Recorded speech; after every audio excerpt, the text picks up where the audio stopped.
Every day there's a guy who's not killing himself because of my work. We see the West and we see the average guy here has got man boobs. He's got titties. Stop the conditioning from the early age of school. Boys and girls are the same and all this bakwas that we've heard. Women have been tricked into thinking that feminism serves them when actually feminism is actually hurting them. With the scope of how social media algorithms work, we're basically in a race to the bottom of society. If you see the decline of society, you start to really think about, okay, well, what makes a society strong? Strong religion, a faith in God. Speaking of Sneako, I think you had a bit of a back and forth with him as well online. What was that about? He reacted to my videos and he was just tearing them apart. I was in a £7,000 a month apartment and I've got a hammer next to my bed. I remember it was a very stressful period leading up to this one night, knowing that like some crazy shit was going to happen.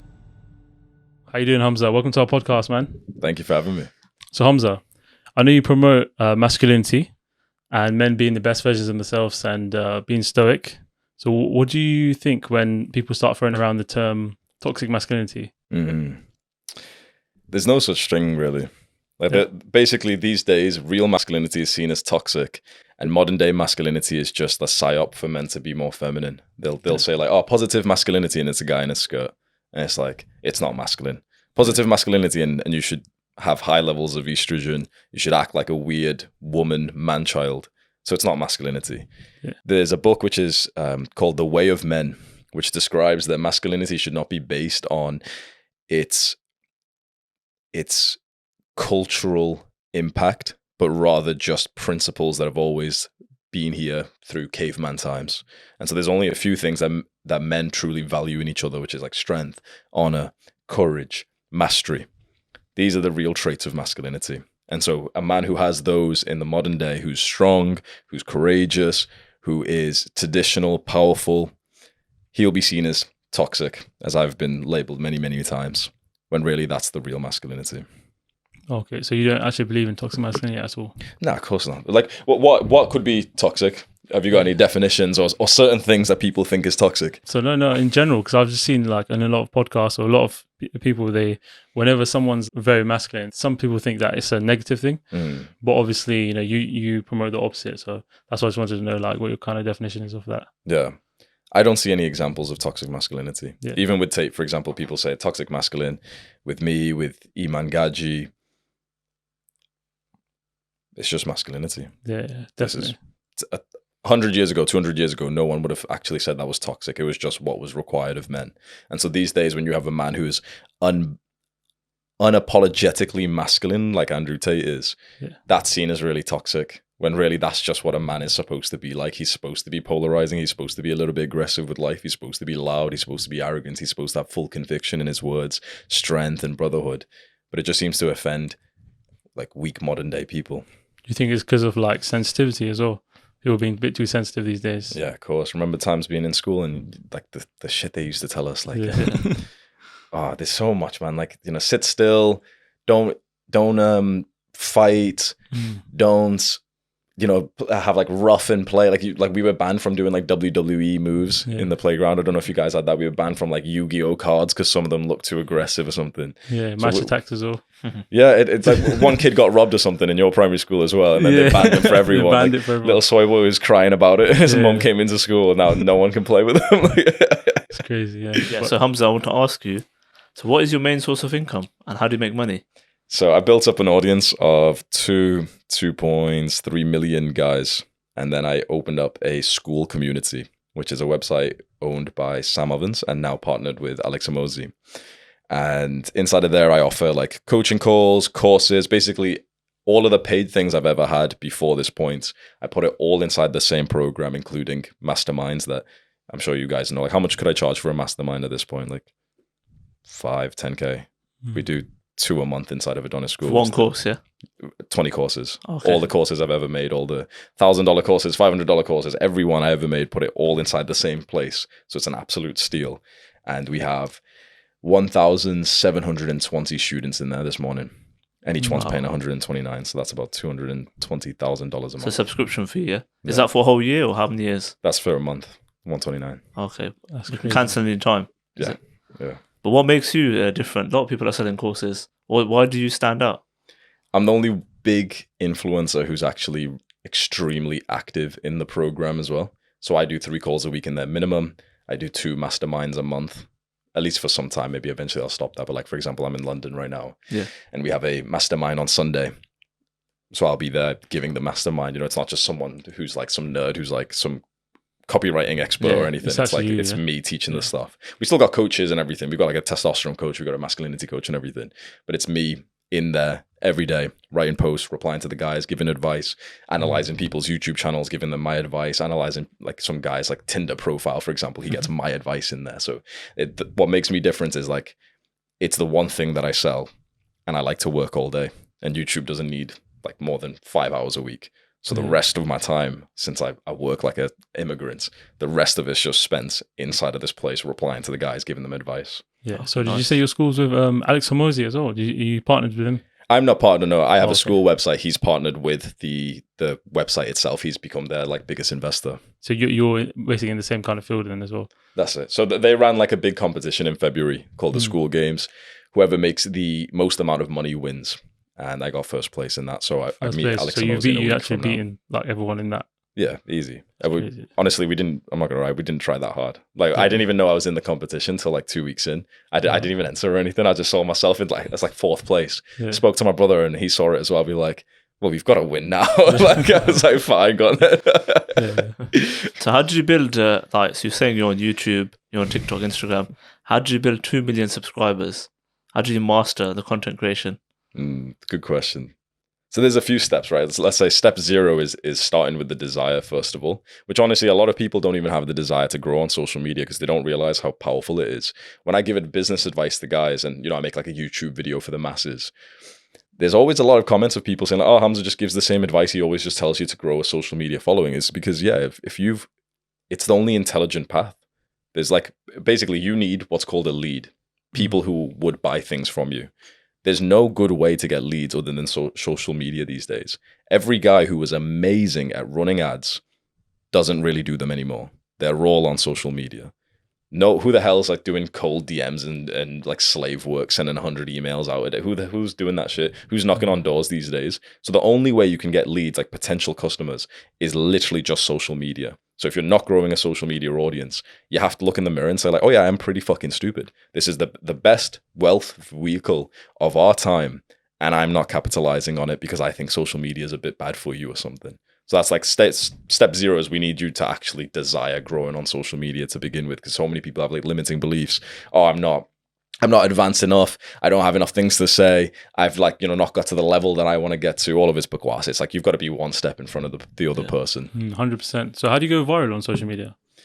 Well, we start with the desire to begin with. Yeah. And then after that, there's a mix of perseverance and skill. So perseverance, because it's a long-term game, and we were just talking about Eddie before. Some people start, and within a few months, they're viral. They've got 1 million. But that's the exception to the rule. So, for example, I had a student ask me today, and he said he was getting demotivated. He's not been getting results. He's not made a penny from YouTube. And he's posted like 12 videos. So I told him, like, I didn't make a penny from YouTube for 7 months. And then I made my first ever amount of money from YouTube, which was a coaching call for £3.50 for 2 hours. So I made less than what like children in slavery make, like 75 cents basically. That was my first ever like payment from YouTube, or like related to YouTube, and I still made it after that. So you've got to understand it can be a very long game for most people. You could blow up, but let's assume you won't. Let's assume it's going to be a 2 to 3 year journey to get your first 10 to 50,000 subscribers, and then you've got a chance. Let's say each piece of content you upload, like a video or a TikTok, each one's like a lottery ticket. There's a lot of skill involved. You've got to improve the skill of your storytelling, speaking, captivating attention, being more of a leader, and then also who you are behind the camera. Like, are you credible? What level of experience do you have? What's your story? Are you inspiring? Are you relatable? Are you likable? And then it's like, there's some luck involved.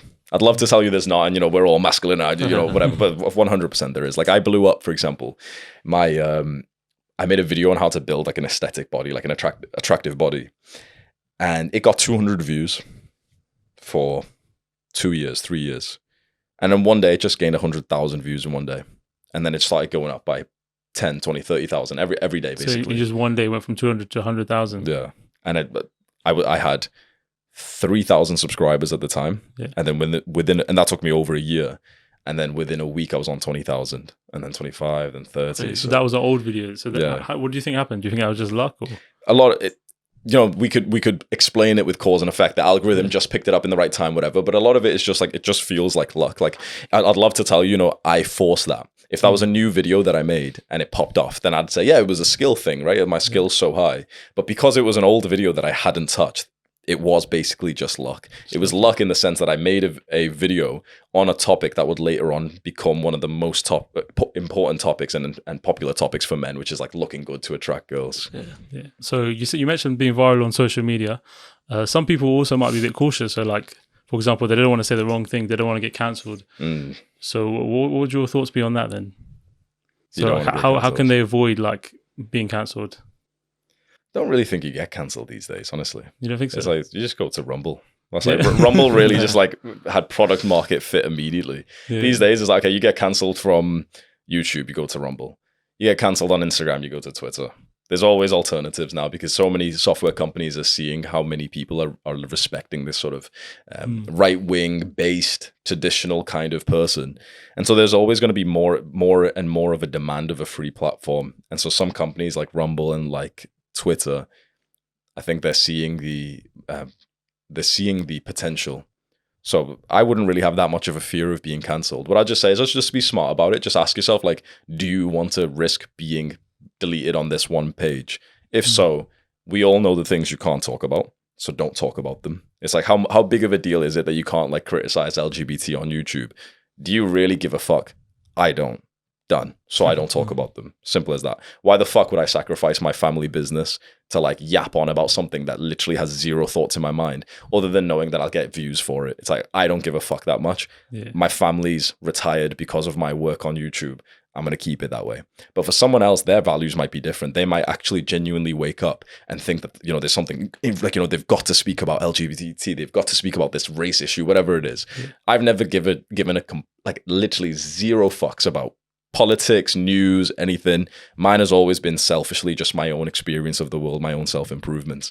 So I've never felt like I've had a risk of being banned from YouTube. Yeah. But for someone, I'll just say, like, literally be authentic. If you're that kind of person who talks about these things, conspiracies, you want to talk about COVID, LGBT, whatever it is, it's like, I actually think you should. And then just go to the platform that accepts you. It's not going to be YouTube. It's not going to be Instagram. But that's what Rumble's for, basically. Yeah. So you think basically cancel culture? There's no such thing as cancel culture, really, because it was. Oh no! Sorry, there is a big culture for it. Sure, yeah. The cancellation, like the actual fear of it, it's like, oh, okay, you have to switch websites. You have to go to this place. You can't get Ubers. You've got to get black taxis. There's like, sure, it's not that bad.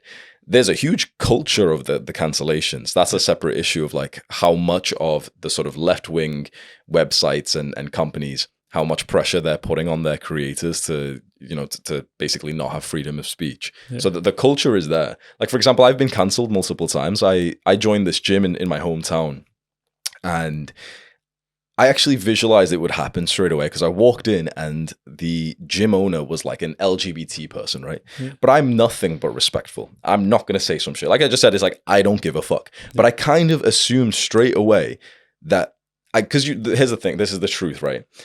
The people who talk a lot about like acceptance and stuff, they're actually not accepting of a certain gender, which is men. They're not accepting of men. It's very interesting that people who talk a lot about this empowering, accept everyone type of bullshit, we're all equals, they actually don't accept men. So I came in there as a masculine guy, but truthfully, I was nothing but respectful. She trained me herself 7 days in a row, 1-to-1. She's training me, it's like a bonding moment of her, like a master teaching the student of how to do certain like CrossFit movements. And it was only me and another woman who would train at the same time for 7 days in a row.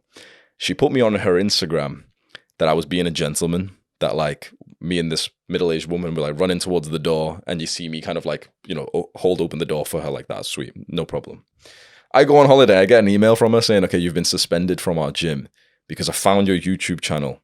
And in her exact words, we do not allow peddlers of toxic masculinity and men who have problems with wanking in our gym. So men who have porn addictions.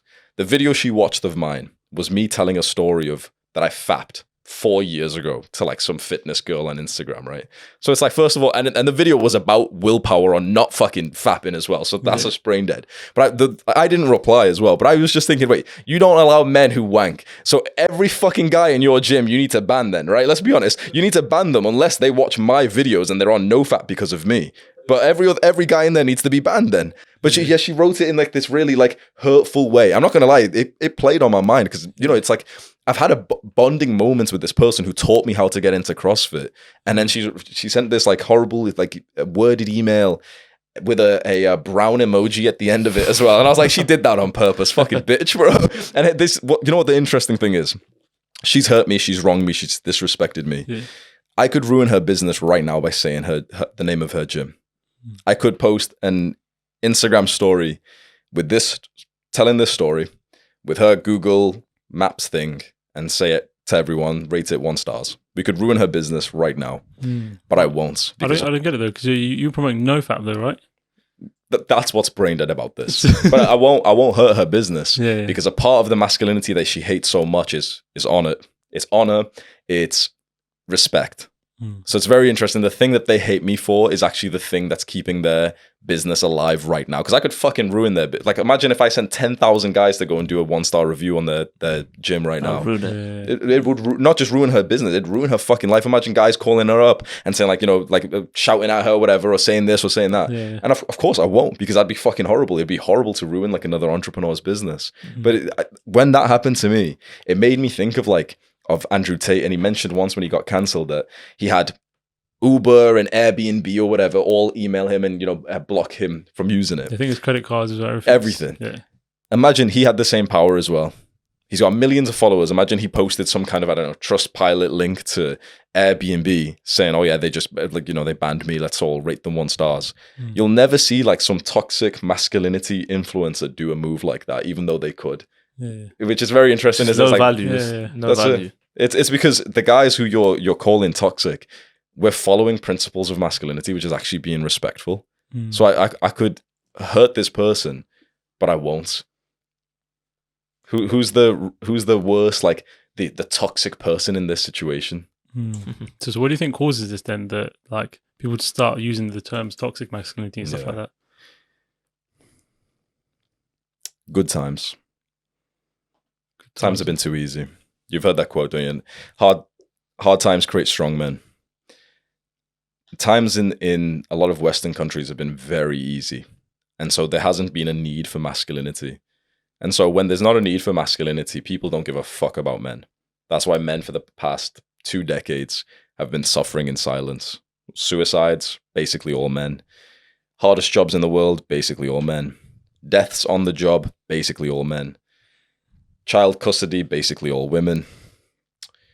False accusations, basically all men. Basically, like, whatever statistic we could talk about, men suffer more. It's as simple as that. That's the conclusion we can make. Men suffer more, and nobody gives a fuck. Nobody, other than the few toxic masculinity YouTubers and influencers who have risen up. And so when the times are easy, you don't need the strong man. You don't want a war general in a time of peace as like presidents, right? Imagine we've won the war and this motherfucker's up on the podium always shouting about military and stuff. It's no, but like, we've won now. Relax, grandpa. Like, let's bring in that guy who looks like he's got high estrogen instead, and he'll just like speak in his happy voice that we're all safe and stuff. But when the barbarians come to your gates, which they inevitably will, that's when you want those strong men. And that's why Andrew Tate's popped off. That's why I popped off. Because people have started to pick up and stop being stupid to think the whole world isn't weak. We see the West and we see the average guy here has got man boobs. He's got titties. The average guy here is shaped like a 4 out of 10 woman, basically. He's shaped like an unsexy woman. He sounds like a woman. He moves like a woman. His woman is literally more of a man than he is. Do this. The next time you go to a cafe or a restaurant, just sit and notice when couples come in. Guarantee woman walks in first, speaks to the waiter every time. In this country, every single time. Why is that? Because they're fucking weak. Because look, like more men don't need to hear this message. They need to be proud. They need to lift weights. They need to be surrounded by other men. They need to like stop with this, stop the conditioning from the early age of school. Men and boys and girls are the same and all this bakwas that we've heard. But really try that for everyone who's listening as well. just try that because it's so interesting. Me and my me and my girl used to do this. We'd sit in a restaurant, and every time we'd see a couple, one of us, would like kind of hit each other in the elbow, saying like, "Oh, look over there." Almost every single time, the guy walks in, kind of like the son, little boy behind, What is that? like a mother walks in. Society's It's changed. It's feminism. It's like, the traditional man is seen as like some weird toxic guy, and women have been tricked into thinking that feminism serves them when actually feminism is actually hurting them. And so no woman wants to fucking walk in and her little bitch of a man stood behind her, like wait until she speaks to the waiter. No woman actually would wake up and think, oh, you know what I want to do? That's the kind of date I want to go on. I don't want to be with James Bond. I don't want to be with a gentleman who'll pull open the chair for me. I want to be with my little high estrogen boyfriend. So I open the door for us. I walk in and say to the waiter, table for two, please. I look at the menu first while he sits there and like plays Clash of Clans on his phone or something. No woman wakes up and actually dreams that. So the feminism isn't even on their side. Like this cancel culture isn't even on a woman's side. In a weird way, the guys who are misogynist are more helping women than feminism is, because no woman actually is happy with the modern dating scene. Even the girls who are attractive, even the girls who can go and attract the top 1% men, ask them, are you happy with your dating life? They'll look at you like you're an idiot and say, fuck no. Literally no one's fucking happy with this modern day feminist cancel culture, because we miss traditional gender roles. Men miss having like a beautiful feminine woman on your arm who's so respectful and makes you feel awesome, that makes you feel like you need to be strong for her. Most men have never experienced that, but we can almost all fantasize and almost relate to it in an odd sense. Most women miss having some real man in their life who's got high testosterone, who can hold eye contact with her, who won't take her shit, who won't even take her emotions seriously, and who could potentially, if needed to, be dangerous to protect her and to provide. Neither of us are winning these days. Yeah, do you think men and women are equal these days? I think the word equal is I just think it's an invalid word. I think it's a pointless word to use, because equality starts to confuse things. Are men and women the same? Absolutely not. Not even close. In fact, we're more like opposites than we are the same. Are we equal? Yeah. Like legally, no, women have got more rights. The gender pay gap, that's not equal. It turns out that women actually make more money than men, so that's not equal either.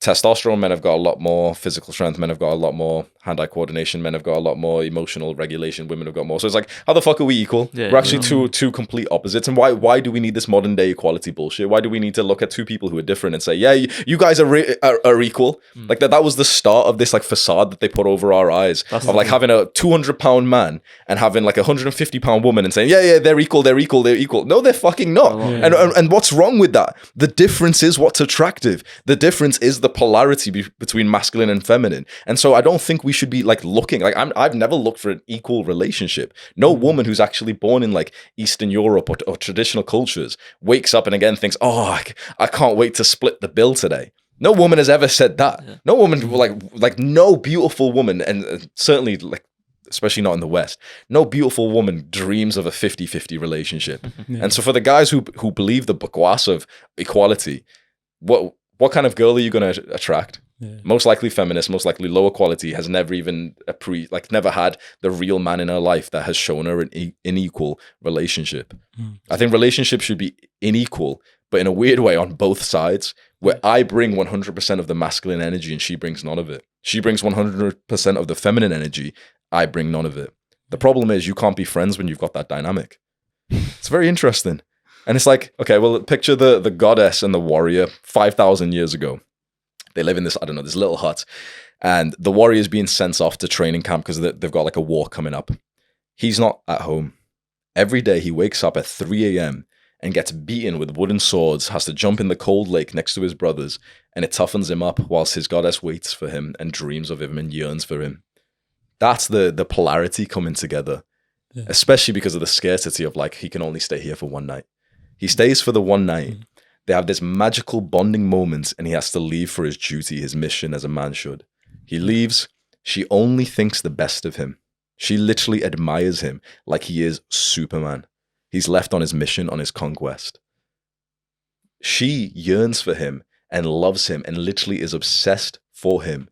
And he leaves with this completely huge desire to be back.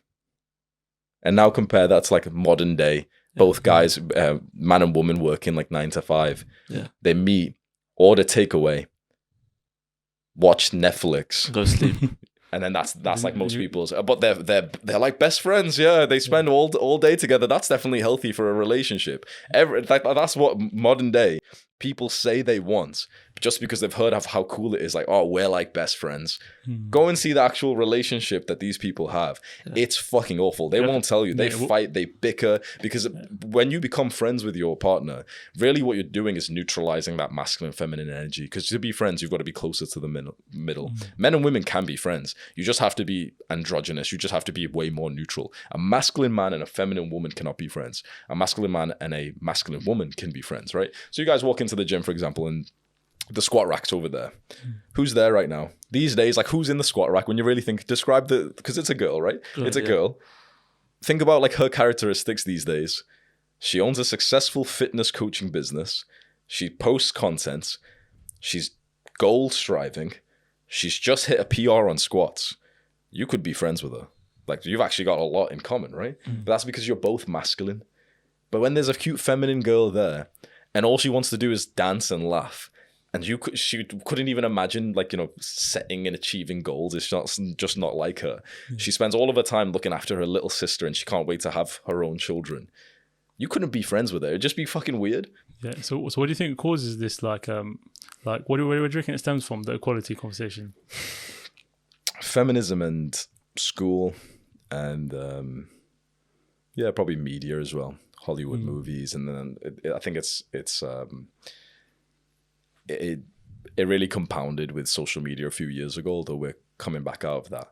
But feminism was the biggest move. Like, not many people know, but like, honestly, it started as a necessary thing roughly 100 years ago with what was called the suffragette movement. So these were the original feminists, and many of them actually were very, very hurt by their movement of basically wanting like women's rights, to outlaw things like domestic abuse and rape, and to get women the votes. And that was fine. But then it's been taken too far. It's like no one who's sane these days will say that a woman is worse off than a man. No one can say that. Just look at the statistics for anything. Women perform better in all ages every single year of school. They make more money than men.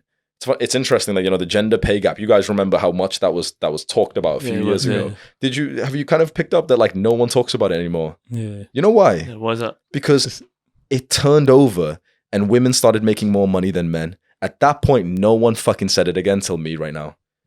You heard it a lot. Remember 5-10 years ago, you probably heard it all the fucking time. Any feminist debate, school, whatever, you heard it so much from feminist teachers, people online. The moment that women started to out-earn men, nobody talks about it, even though there is another gender pay gap. There's a degree gap. There's the crime, the punishment of crime.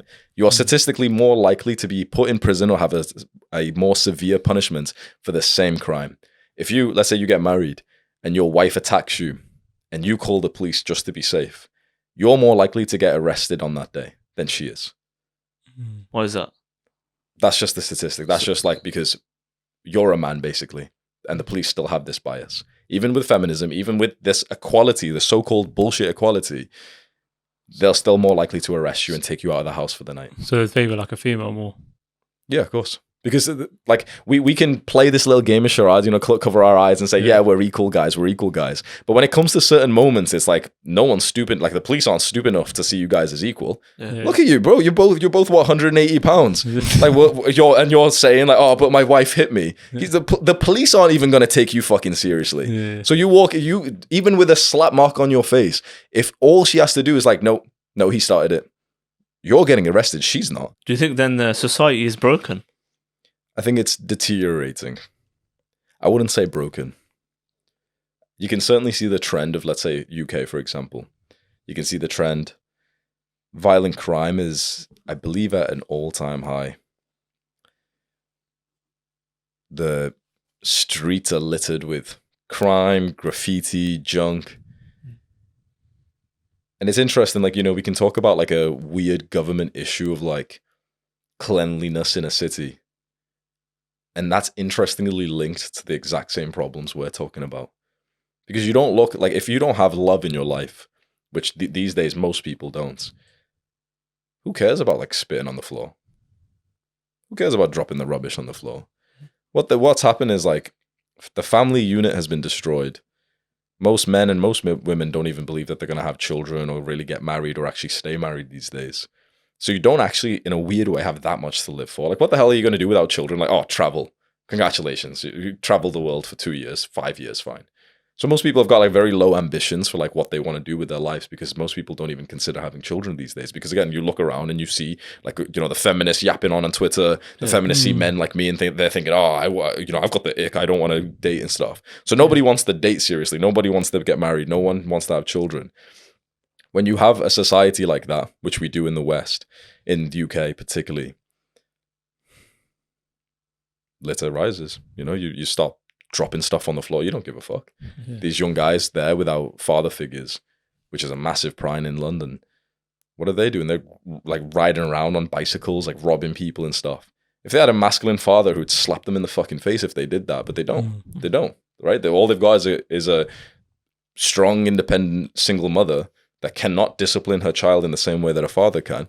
And so you have all these little weird little gangsters rolling around London, making what was one of the greatest cities of the world into basically a shithole that like rich people actually avoid because of how dangerous it is. Like, I usually wear a Rolex. I switched it to a Casio before I came here. It's a good choice.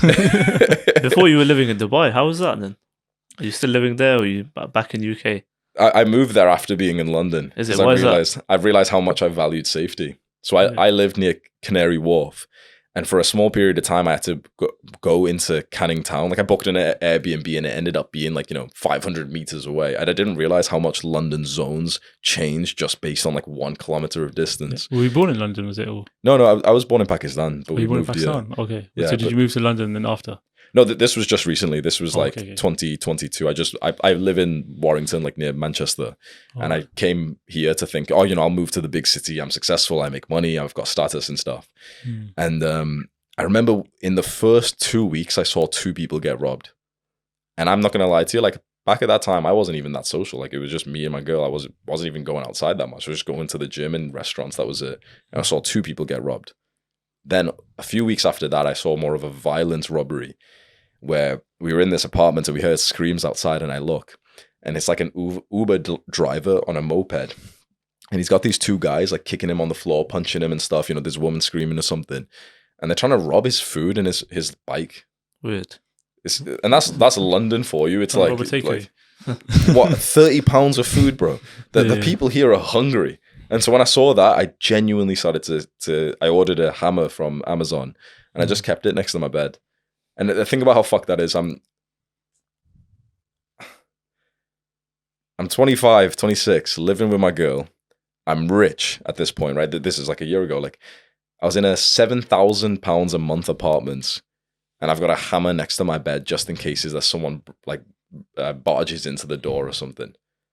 Yeah. Imagine my mental health, imagine my business, my fitness, my relationship all started to crumble because of anxiety of like, it's not safe. We just went for a walk in that exact street the day before at the same time.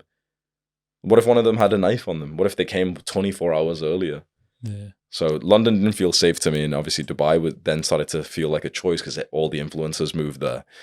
It's 0% taxes and it's incredibly safe. I went over there. It just wasn't, I'll say it wasn't for me, but I will say like I was in a very different period of life. At least back then, it was like I wasn't healthy at all. My relationship was breaking down. My relationship with my best friend was breaking down. I didn't have like a good business at the time. I didn't have like the school thing, so I wasn't even making that much money. And so the financial pressure of being in Dubai was quite high as well. And I just didn't really have the personality or, the values of actually wanting to be social and networking. I do these days. That's why I'm here today, because it's awesome to meet other guys who are making content, who are entrepreneurs. But back then I didn't really have that desire. So I was in this expensive apartment meeting like, a couple of guys, not really caring about it, just constantly sick all the time because I was so like unhealthy. Relationship with my girl was breaking down, everything. So it was like my perception of Dubai was so negative that I ended up leaving. So I basically I stopped my residency here in the UK, which means like I stopped my bank account and everything. Okay. Moved everything over there. Closed my company here. Moved everything over there. Set up the company there and everything. Set up the bank accounts, and then within 2 months, actually didn't like it so much that I just moved back to the UK. Had to set up my bank accounts again, set up my company back here again. So it was a bit annoying. But what I will say is, you don't really go to Dubai just for the city vibe. You go mostly because of the people who are there. And that's what I would miss about the place. Because if I went now for 1 or 2 weeks, it'd probably be one of the best trips of my life because I've got so many friends there. Yeah. And what I will say is, like, the people who are there, they are outstanding.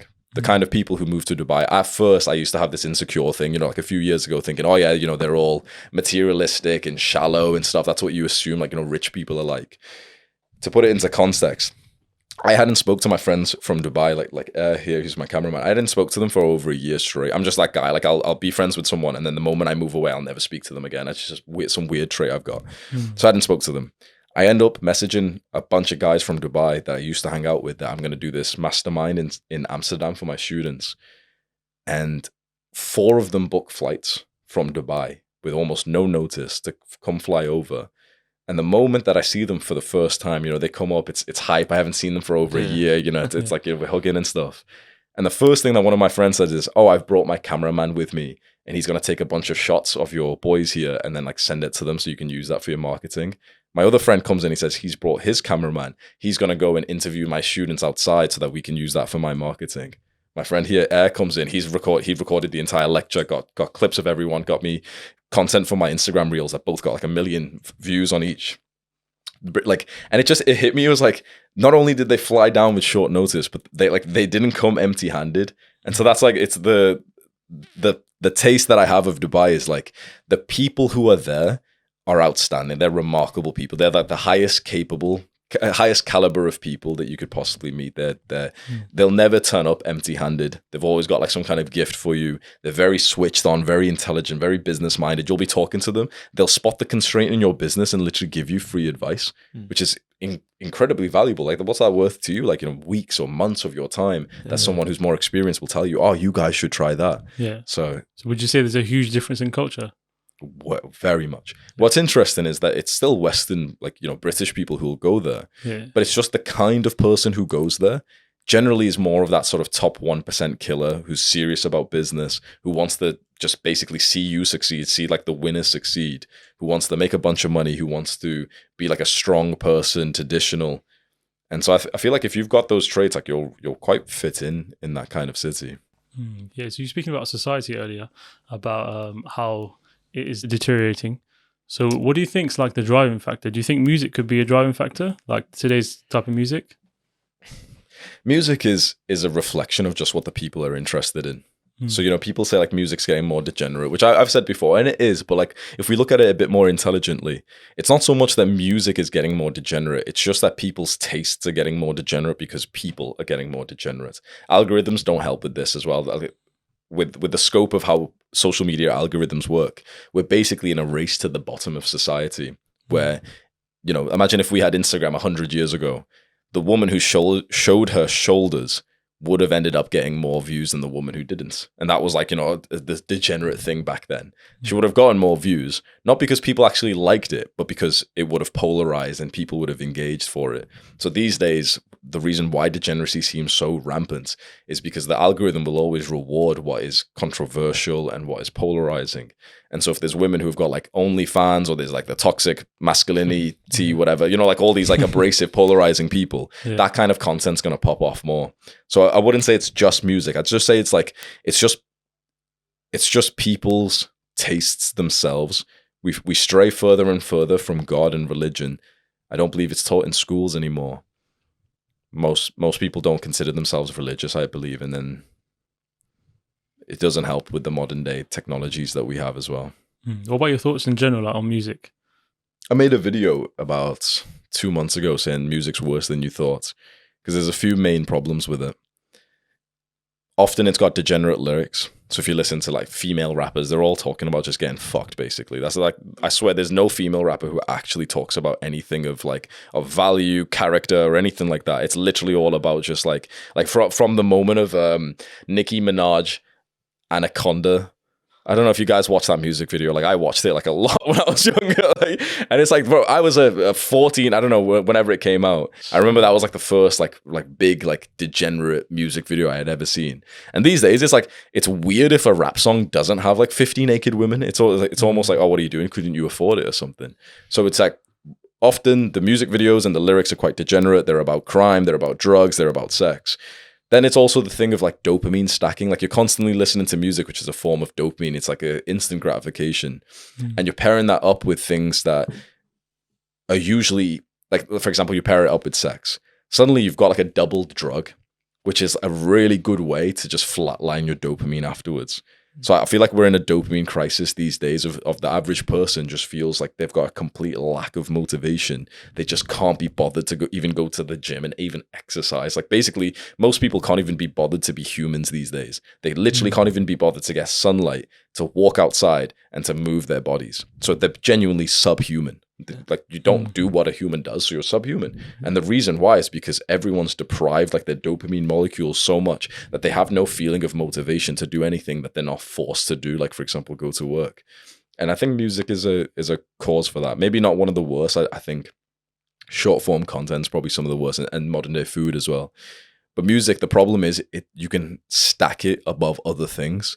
So often if like the problem with porn, for example, mostly when you're watching porn, it's like you're just watching it.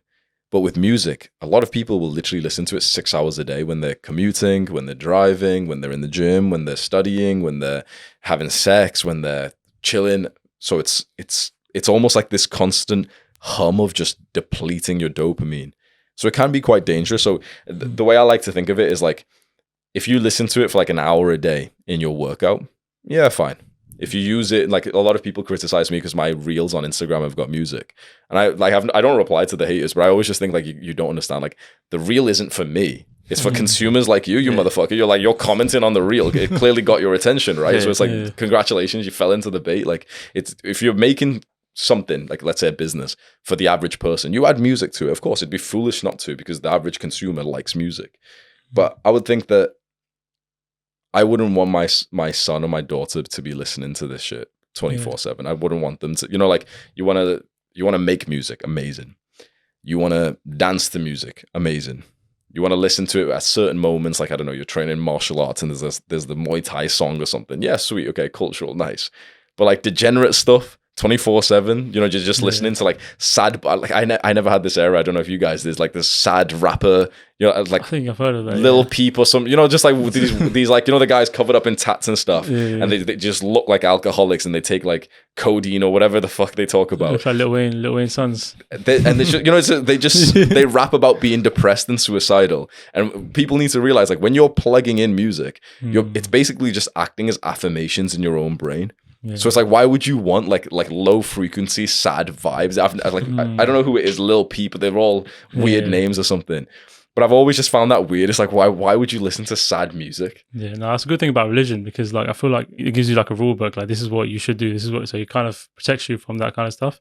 But yeah, I think you mentioned that you lost your faith also like when you were younger. So and I think I saw a story like a few days ago. You said you were rediscovering it. Well, what was the driving factors for you to like actually think about rediscovering your faith and stuff like that?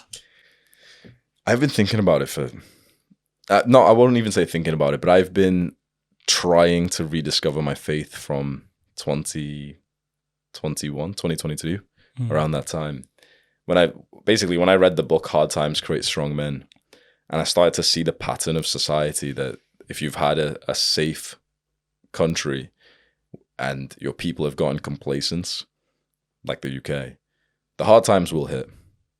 And I started to say that in my videos in like 2021, 2022. I remember making a video on my second channel saying like the hard times are coming. And it was a few days before the Russia and Ukraine war started. And it's here. For many countries, the hard time has been here for months, years. Even in the UK, I'd say officially the hard times have come here. Like if you're an entrepreneur, you got a wealthy family, okay, you're fine. But the average person in UK is cold and hungry. Really, when you think about that. The average person is genuinely cold and hungry in this country. Yeah, I feel like it's getting worse now, isn't it, as well? Inflation, interest rates. The cost of living crisis, they can't even afford to turn the heating on. So we're in a first world country where the average person is cold and hungry. Like, that should blow your mind. You should be thinking, like, what the fuck is happening here, right? People can't afford warmth. They can't afford food. They like real food as well. So that's like, if you see the decline of society, and you start to really think about, okay, well, what makes a society strong? Traditional values, strong religion, a faith in God, and then those things lead to more people getting into strong nuclear families. And then that's where real strength comes in. The real strength comes when you've got a generation of men who have got children, because that generation of men who become your soldiers will fight so much harder than that guy we were just talking about who's walking in behind his girlfriend. And he hasn't got a vasectomy, but he's basically too much of a pussy to even have children. So, like imagine, okay, you own a country, but like UK, for example, people aren't having children, they're degenerates. The average guy here is just weak. You'd snap his arm in arm wrestle. In an arm wrestle, testosterone's at its lowest. No children, no wife, no relationship for most guys here. Imagine going up against a Muslim country. They're fighting for their wives. They'll fucking destroy you. Yeah. Imagine going up against, like, I don't know, some traditional Europe, like the Russians or the Chinese or whatever, like traditional cultures are there. Imagine going up against them. 50 of them versus 50 of our British lads in the UK. Who's going to win, of course? It's like strength comes from basically having family to protect and to fight for. And so this was my start of my self-discovery, was like thinking, I want that strength. Where I've gotten up to now is like, I read the Quran. I even considered Christianity. I've had absolutely no sign from God whatsoever. Just basically, I stopped believing in God when I was like 5-6 years old. And since that point, it's like nothing's happened. I've had people try and convince me, which I don't like, because it's like, I'm sure that you're supposed to like come to the realization yourself. But I have no faith in God. And I don't say that to be insulting. It's just like what's in my brain. And I wish it wasn't. I wish I actually could believe, because it like, I know for like, you look at the statistics, your life basically just improves if you become religious and believe in God. You'll make more money. You'll be healthier. You'll have a significantly lower chance of STDs and infections. Your possibility for crime decreases. It's one of those things where it's like, it basically improves your life in almost every way if you become religious. So I'd love to, but it's just, I'm stuck at this point right now, which is like, I don't know how you believe in God. I feel like I went through so much conditioning, like many young guys did. Like, you guys were born in this, you were raised in this country, like, since young. So you must have went through so much shit in primary school, right? Like, you guys must have had so much like racist stuff, and in science class, and the Big Bang Theory, and are you Muslim? So does that mean you're a terrorist? Like, shut up, bro. Like, like when we were, because you're roughly my age, right? So when we were growing up, you saw so much bakwas about 9/11, terrorist, immigration. Anything you saw brown people on the TV for was a bad thing, right? So I went through that, and admittedly I was quite weak to lose my belief and stuff, but I was like 7 years old. But all I could see was, okay, being brown and being Muslim and being Pakistani was a bad thing. So suddenly when people are asking me like, oh, Hamza, you're Muslim, aren't you? The answer was like, no. And then suddenly it's like, well, I don't want to believe it. I don't want to pray anymore. So like me and my family, for example, like we were very religious when we came here. And after school, in primary school, I used to go to like the Islamic study center there to like learn the Quran. Most people don't realize like just how religious I've been. I've read the Quran as a child, as an adult. I used to go to these after school centers. My family's still very religious. My mother's like prays 5 times a day, everything. She does Ramadan, everything. So I've had that background all throughout my life. I've had that intense study period as well. But nothing has worked so far, which I wish it didn't, because I'd love to join you. I'd love to have faith. I know how amazing it would be, but that's I'm not saying I'm waiting, because I'm actually like, I'm not just like being a pussy saying, oh, I'm just waiting or something. I'm actively having these conversations, but it's just weird for me, because it makes me think of like, maybe I'm not supposed to be religious right now. I've been trying to like literally force it for the past like 2 years, and it's like I feel like I'm almost at square one again. Yeah, I feel like you have to kind of do your own research and you can't kind of be forced into it. You have to like know that this is the right religion to kind of convert fully or revert. You were born into the religion? So or we were born to religion. Yeah. Did you ever lose your faith? No. Was it ever tested? I feel like it was never tested because I feel like I had a lot of people that I looked up to, and I had a lot of people to fall back on. So like, let's say if I had any questions, I'd go up, I'd ask someone, and then I'd have the answer straight away. So it would never actually get tested. But so yeah, that's me personally. I think it's who you're ever around. So like your friends, your community, your surroundings. If you're around like Muslim friends, then you're going to be in the same circle. You won't be able to like lose your faith. Whereas if you're in a different circle, because I feel like they'll kind of keep on reminding you, like, oh, if you slip up, they'll be like, no, don't do this, do that. Do you get it? So I feel like that's also another part where it's about. I think it's about your surroundings more as well. That's actually such a good point. I never considered that, but I was always the only brown kid in school, like my family. And there was we actually suffered like very, very bad racism. And so you can imagine me being like a 5-year-old kid, our house is being broken into, literally bricks thrown in the window, eggs. Which city was this? This is in Liverpool. Oh, so when I was about maybe 9 years old, I remember one day, like my sister, I heard her like crying and my parents asking her loads of questions in the living room. So I went over and I kept on shouting over and saying, what's his name? Who was it? And she didn't want to answer. And I don't know, she looked horrible as well. It was like there was loads of shit in her hair and everything. And so basically what happened was like some kid was being like racist to her in high school. Mm-hmm. And he ended up like getting his energy drink and like pouring it over her head, just being racist. And my dad, I think he went up to the high school to, like talk to them about it. Turns out I think the kid was in a gang. And so after that, they started to like attack our house and wait outside. And they started to like throw eggs at the window, screaming "Packy" and running off and everything. And we were the only brown people in this neighborhood as well. So that started to happen like a few times a week. Randomly, you just started hearing like the on the window. I remember one time, like, we opened the door after they had left, and my mum's like getting really annoyed and feeling unsafe. And I felt my back get wet because I had leant against the door and they threw an egg they didn't usually throw them on the actual door, just on like the main living room window. Yeah. But that pissed me off. I was like 7 years old with egg down my back, being called a packy by like some group of guys that that hated me for whatever reason. And it was all leading up to like Mischief Night, which is the night before Halloween in Liverpool, which is basically like a night where like the youths are gonna commit crime. That's the kind of area that I lived in. Yeah. And just before that, Anthony Walker was brutally murdered. So he was a black kid, one of the only like minority families in our area. He had a white girlfriend, and these white guys basically just saw him and started to attack him. One of them went to his car and got a ice pick, like a fucking axe basically, and brutally murdered him with that as like a race attack. And so that was huge anxiety for us. That was maybe a mile away from my place. So we were terrified. I remember like this was when like, I don't know, like some kind of anxiety formed in my mind for the first time, and my mother was worried all the time.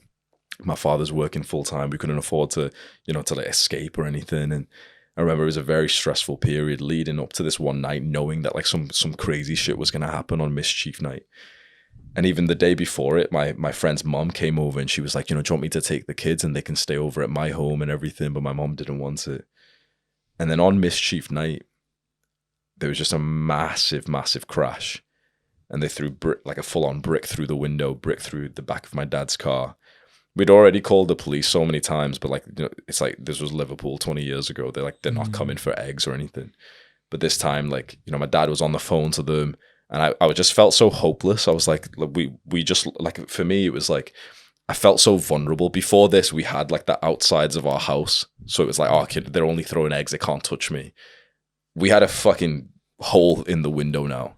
So now I was terrified. I literally was like shivering and scared and everything. My dad was there with a baseball bat, and he was on the phone to the police up until a neighbor drove past and shouted over to my dad and said, "Get in, let's go find them." So I remember my dad just dropped the phone without hanging up, and he just dropped it on the floor, just got in with his baseball bat. And I heard the police woman on the phone, And I just like, as I picked it up, I just thought like, man, fuck you. You didn't do shit. I just pressed hung up. That's it. And I just stood around. Like I grabbed my plastic Halloween sword and I stood at the front of my house, like trying to defend it from these youths. Yeah. And literally like half an hour later, my dad walks up like from the other side of the street with this like white teenager covered in blood. Like this kid's got like, not even kid, like he was probably like 18 or something. He's covered, all of his face is all shattered and shit. And so he brings him into our gate there and holds him there. And one by one, like his friends start coming over. They realize they're texting, calling each other and everything. And there's a girl there who was stood close to our gate, like on the phone. And I don't know why, I just had a gut feeling. I was like, I should smack her hand and make her drop that phone right now. Because I just had a bad feeling of what was going to happen, like who she was on the phone to. And I wish I did that, because what happened was she was on the phone to this guy's mother. And after 5 minutes, she pulls up, literally like crashes into our fucking gate, jumps over the fence, like fast, athletic and everything, punches my dad in the face a few times, takes her son, and there's a massive brawl and everything. It's crazy as fuck. Neighbors are like, looking through no one helps you in this type of, looking through the window and stuff. Police come. We see them at the end of the street. Like, okay, so, it's all okay. Drive the wrong way. So I'm like, these fucking, like literally, they drove the wrong way. So it takes another like 2-3 minutes for them to circle back. Even though there's like 20 people on the street and they're like looking for us. Like, but they come in eventually. It's chaotic and stuff, but the police start helping, and they take his mother and him into the van, whatever, and they got arrested, but they both got released basically. But like the kid was shouting, oh, my dad hit him and everything. And, they were about to arrest my dad. His mother's shouting, saying, oh, my dad hit him. And he's like, no, you fell over. You were running away and stuff. He's like, no, he said it to the police. Oh, you fell over. You fell over. It was only like years afterwards when I was more of an adult, and I asked him about the story. I was like, did he really fall over? He was like, no, I punched him up. Like, I was like, yes, like, pretty sure it's fine for me to tell this story now. No, man. So you'd say you'd had a lot of trauma in your childhood. So much, yeah. This was a huge period of it, because this was over months, and it was like, I've only told you the highlights, right? But imagine daily going to school, and like you're 12 years old, and your mum's walking you now, because they're afraid, and my school was literally at the end of my street, so it was like they were afraid of me walking that distance. We went to like the Trafford Centre, and I bought like Heelys, like this. I remember them. Yeah. Whatever it The was, shoes, like you've got like shoes that like roll or something, right? And I wanted to practice with those, and I wasn't even allowed to. I wasn't allowed to go onto the road in front of my house. Like that's how terrified my parents were, because they were like expecting me to just get stabbed one day, basically. So were you guys the only Asian family in the community over there? Yeah, basically. There was like, I was gonna say there was one other black family, and the son was murdered. So it's like that's when okay, we are unsafe here. And this is where my video game addiction began, because if you can't go, I couldn't play football with my friends outside, even literally like in front of my gate. I wasn't allowed, because it just wasn't safe, right? If those groups of guys roll up and I'm outside, what are they going to do? If they're used to throwing bricks and stuff, and my dad's hit one of them as well, and they got arrested and everything, are they just going to like, oh yeah, you go inside, little brownie? Nah, they would have kidnapped me. They would have attacked me. They would have done, thrown their eggs at me. Best case scenario, never mind like actually assault me. So I was just basically just staying indoors for months at a time, which doesn't help the anxiety. And so imagine all this, like to relate it back to the points, and all this is just happening because you're brown, Pakistani Muslim. It's very hard when you're a 7-year-old or 9-year-old, whatever it was, to still have that faith in your religion. And you guys just telling me, you were in this community to begin with. You had these people to speak to. It makes me just almost fantasize about like, if I lived in an Asian, like a Muslim community, that would have never happened. Like you guys would have come to everyone would have come to defend us, right? So it's like, I would have still had the faith then. Yeah, I feel like it's almost like a brotherhood. Islam is like a brotherhood. So if anything happens, like another Muslim will always defend another Muslim. Yeah. So that's what I'd say. Would you say that's the driving factor to like getting into masculinity and being more masculine? And it's certainly a huge component, and not just masculine, but just a strong society is a religious society. Like if you take away the overlapping faith or direction that a society is going, and you just muddle it all up, it's not strong anymore, because it's like, okay, look, we've got 100 warriors, They've been trained by the same person. They all know the same moves. It's very easy to feel strong in the middle of that. But imagine we just take out 100 people from every different country and then put them there and say, okay, let's go and fight quick. The first guys are going to win because it's like they're uniform. They're formed to like the same skill, beliefs, vision for the world, values, and that makes them so much stronger. What we have in the UK is a complete mixed bag. Even for, let's say, the British people here, like the white British people, even they're all different to each other.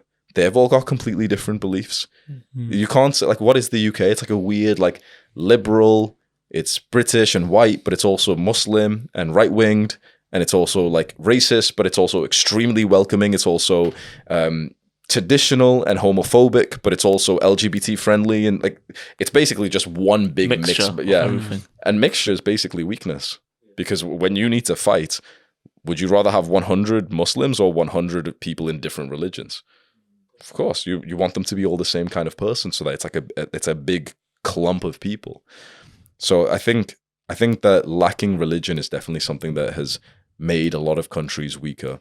But it's also loads of other things. Like, for example, it's estrogenics. There's toxins in our environments that literally make you less manly. There's things inside of us right now, like all of us have plastic inside of our body, which is just increasing your estrogen.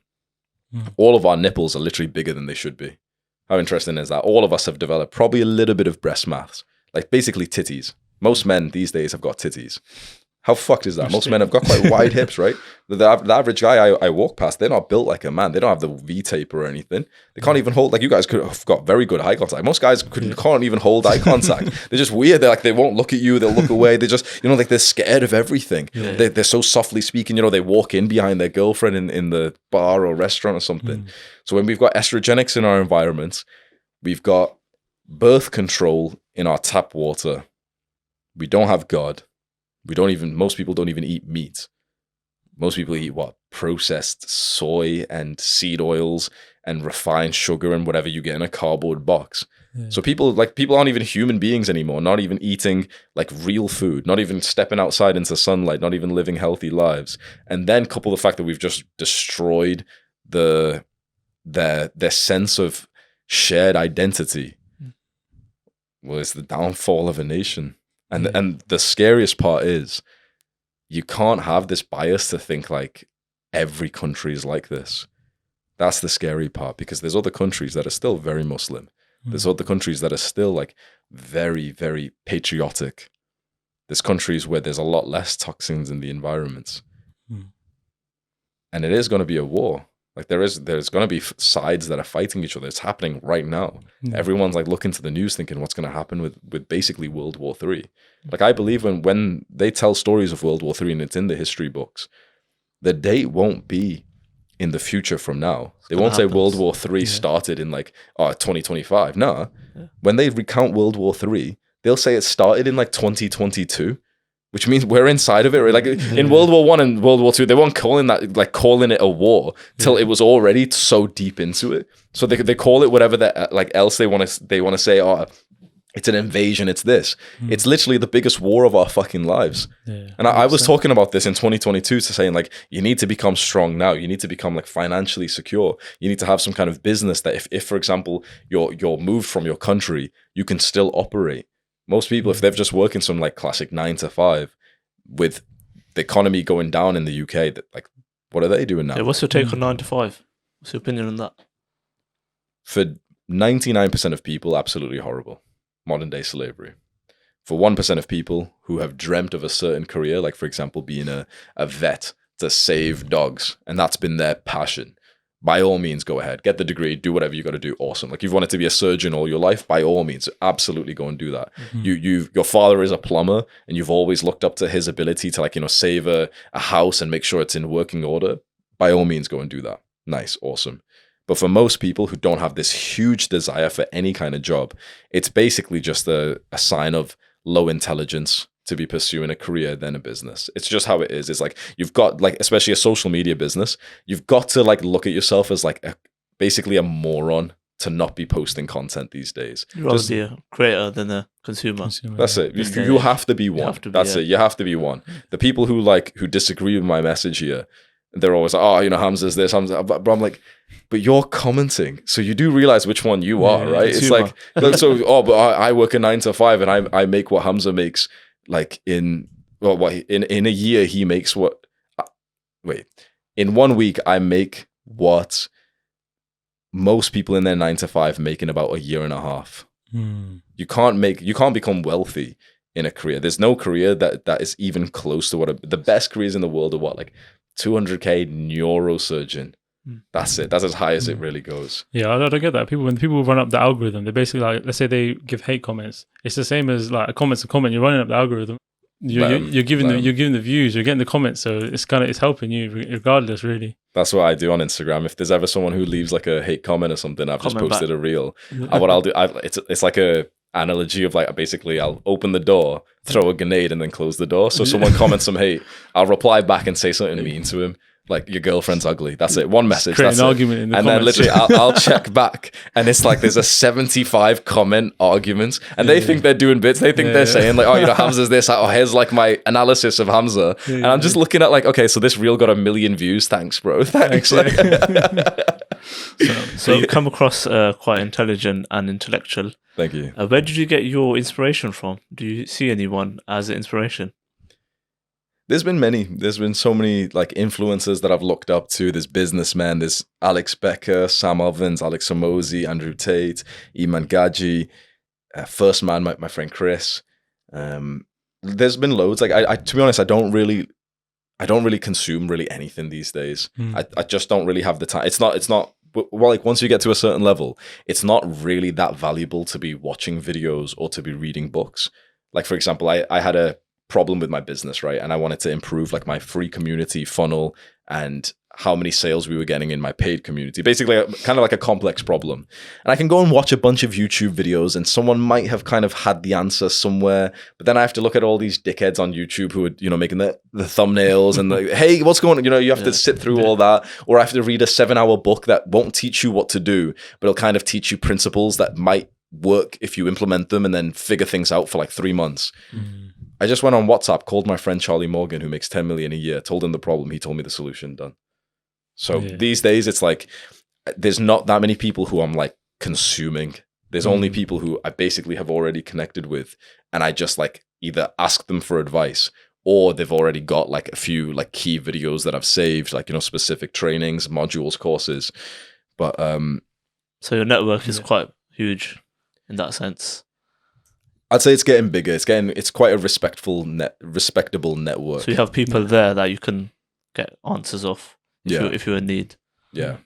Which I've really overlooked. You know, I was way more in that sort of solo self-improvement vibe of like, oh, you know, I don't need anyone else. I'll just read books and figure it all out and stuff. And that really did help me. I read a lot of books from 2020 to 2023, or maybe the start of this year. Probably read about 200 books, for example. Watched thousands of hours of YouTube, and that taught me everything I needed to know with fitness, with mindset, dating, with business. But you get to a certain point and there just isn't a book written about the problem that you have. Like, for example, I'm the top creator on that website, School. So there isn't a book on School that could teach me. The only person who could teach me things on School is like basically just me. There's no one that like could give me advice on the website where I literally make the most money and I have the #1 community on there. So it's like I'm playing a new game. I remember Iman Gaji saying this once, that like he stopped reading books and he used to read them once a week for years straight. So that's what I used to do as well. But he mentioned that at around like 21 years old, he stopped doing that, which I found so interesting. At first I thought like, oh yeah, you know, he's being a Jeffrey, he's not being as productive or anything. But I realized like for certain points in life, there isn't a book or content that's made for the problem.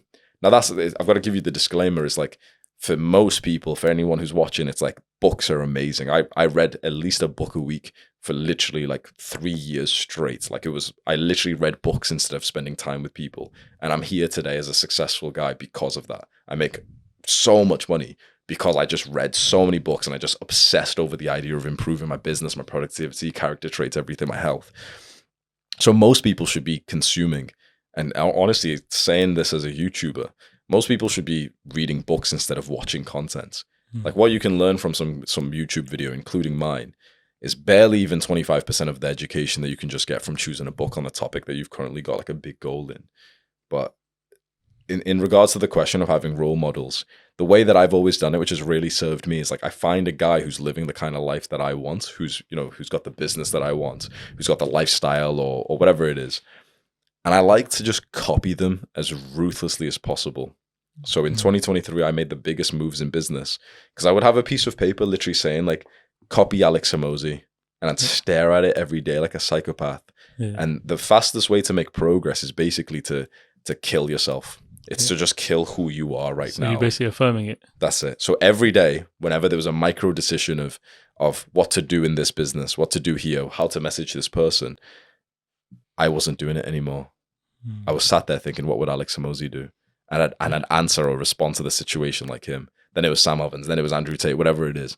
So that this is like, it's a weird hack I've not heard people really talk about, but I like shamelessly will copy people. And you won't know, like I didn't walk in here and you thought like, oh, I bet he's copying Sam Ovens. You probably didn't think that about me, right? So it's like, no one actually knows. Because in the end, it's like I've become such a mix of the role models that it's like, okay, well, I'm just Hamza, I'm just some unique guy. But really, I'm a product of like maybe the 10 guys that I've chosen to copy and to act like as much as possible. So this was like such a hack. I haven't really said this before, but I can't even tell you how fast I've made progress. Just like choose whoever's got the success that you want in the goal that you care about and just act like them. Just literally, whenever there's a decision, just ask yourself like, what would they do? Like imagine there's some athlete you look up to. Yeah. Why are you making the decisions for your fitness? It's like if there's some guy you look up to who's got 20 years of experience, ask yourself, what would he do?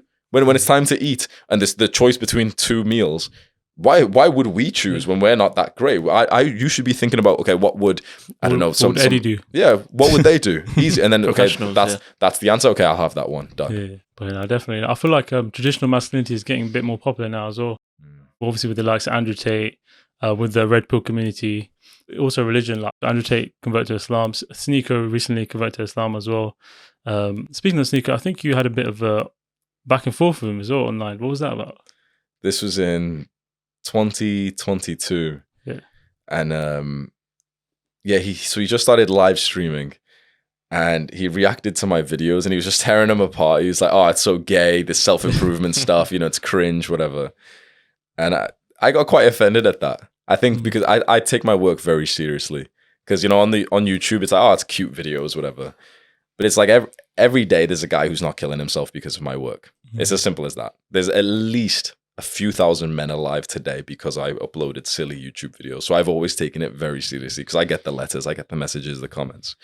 And so he made this like mean like live stream saying my videos are all gay and cringe and whatever. And that everyone who watches it is weird and whatever, right? So did you guys have a relationship before that or? We had like texted a little bit, never really spoke. But then I made a video about him, just tearing him apart as well. And I was basically saying like, you need self-improvement more than everyone else. You drink, you're sat there like just by yourself, smoking weed, talking to your computer right now. You've got like these relationship problems. I went in, I spoke about like his family, everything, right? I went way too far, way too personal. But I shouldn't have done that because it was just disrespectful to bring in other people. I should have just, kept it on him and said whatever shit back to him. But I brought in other people, which I shouldn't have. I regret that. But either way, it was like, it was tough what I said to him. And it was pure, just fucking critical. And, he flipped out. We had like these arguments and stuff. We went on calls and live streams, whatever. It was like, internet influencer beef. But you know what? I actually thought about it and I was like, he quit smoking weed after that point. Not too long later, he got into Islam. He's right at that point, or let's say a month later, he started going to the gym, hitting push-ups in his stream, not being as like negative, not watching like a lot of like the degenerate shit or whatever he used to do. He started to like travel more. He started to be a way more respectful guy. Now I look at him, like I was saying this to my friends, he's actually one of the guys I respect the most in the influencer space. Because it's like, who's more honest than him, really, when you think about it? It's like, he says so much shit that gets him hate, that gets him cancelled, that gets him like, like people responding to him and say, like I did, right? And tearing him apart. He's always stayed authentic. That's what I like. It's like, he's not afraid to show you who he really is. In this like day and age with a lot of influencers, they're trying to show you like their best face. That's a guy I can see who's very, very authentic. And that's something I respect. So I like to like, it wasn't me doing the work, so I can't take credit, but I like to believe that like we actually both really came out of that internet beef really well. Like I teared him apart with self-improvement, and he really got onto self-improvement. Like these days he's doing MMA and stuff like every day, which is awesome to see. Yeah. And he teared me apart with basically how serious I was taking myself. And I actually benefited from that. And I learned, like, I can have a lot more lightheartedness in my own business. Yeah, definitely. So how did you guys like patch it up? Did he reach out to you, or did you reach out to him? What was it? It was back and forth of like, he kept on calling me and shit. And like, it was, yeah. And then we had like this I came on his live stream, and it was just awkward as fuck. It was like him and his like 4 friends there, like trying to roast. It was just weird, right? Then we didn't speak for a while. I forgot what it was. And then, yeah, this was it. We didn't speak for a while. And we ended up texting a little bit. And I think both of us ended up saying nice things about each other in like content, like not to each other, but just mentioning it, that, oh yeah, well, whatever, he's doing good work. And that's what I said about him. He said the same thing. And then we eventually did another live stream together where both of us basically apologized for like, like being too rude and disrespectful, and that we actually like think the other person's actually doing great work. Because since that point, when I went on this live stream, like he'd been getting his viewers to do push-ups with him in the gym, and like encouraging them to be more masculine and stuff, which is an awesome message. I can't criticize that. So yeah, that was when we patched things up, and then we'll meet very soon. I'll go see him after this podcast. You've seen him after this now, yeah? Yeah, we're gonna race off and like do a little live stream on his platform. Decent, man. Sounds good, man. So I wanted to ask you, can you give the audience 3 top ways to make money in today's society? I wouldn't even say the 3, honestly. I'm so adamant that what you just need is a social media following. There's like I say this all the time, and people just don't understand it. There's basically no other good alternative. You've got to get a following on social media. That's like the first big thing. So I wouldn't even be thinking about making money unless you're like in poverty and you need the money. Yeah. But let's say, okay, you're just a normal guy. Your parents work. You're not rich. It'd be nice if you had an extra 10K or something. But like, you're fine. Your dad or your mother aren't like killing themselves going to work, whatever. It's not like terrible, right? What I would say to that average guy who's in that situation, who's got a relatively safe house that isn't burned down or anything extreme, I'd tell him literally don't even think about making money. Just think about hitting a big follower count. 10K in a year, for example, 100K in 2 years. Would that be Instagram, yeah? Anything. In like any platform, whatever platform you use the most. So when in doubt, when you want to know what business to get into in terms of social media, just ask yourself, which platform do you spend the most time on? For me, it was YouTube. For someone else, it might be TikTok, it might be Instagram, whatever. It might be Twitter. Yeah. And just focus on just getting the followers to begin with. How do you get followers? You basically just post things that people find valuable. What do people find valuable? Brain dead people find entertainment valuable. Most likely, if you're watching this, you don't want to be an entertainer.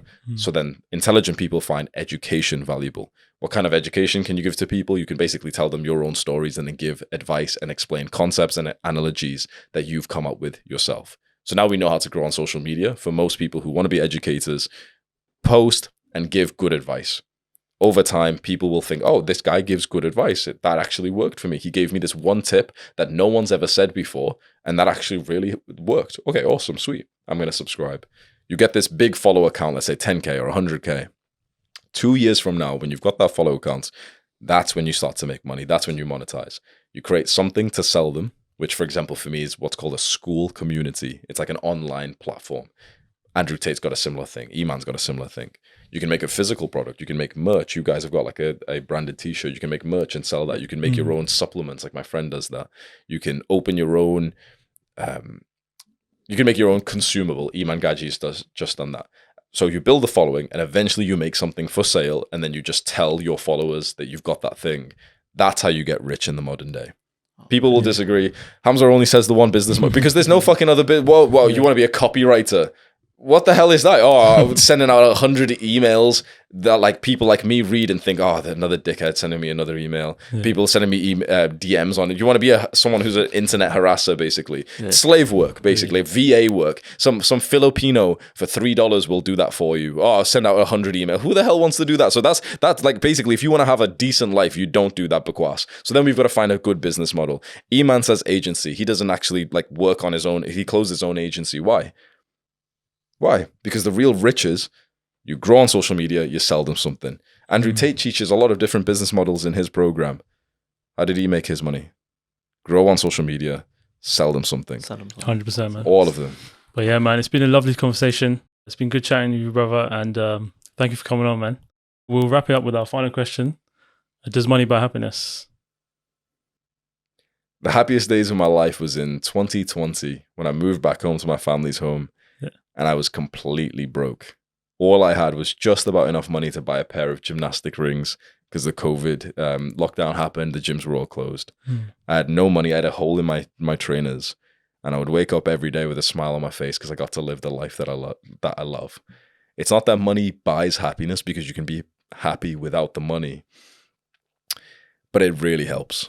It really helps. It buys you safety. It buys you convenience. It buys you time.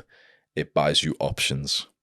A lot of those things, they give you happiness. So if we just added more money to someone's bank account, you probably wouldn't be that much happier.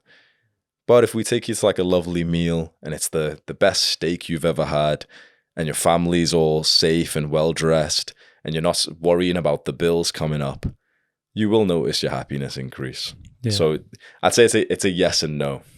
Definitely, man. Okay.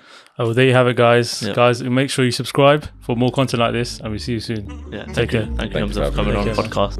Nice one, boys.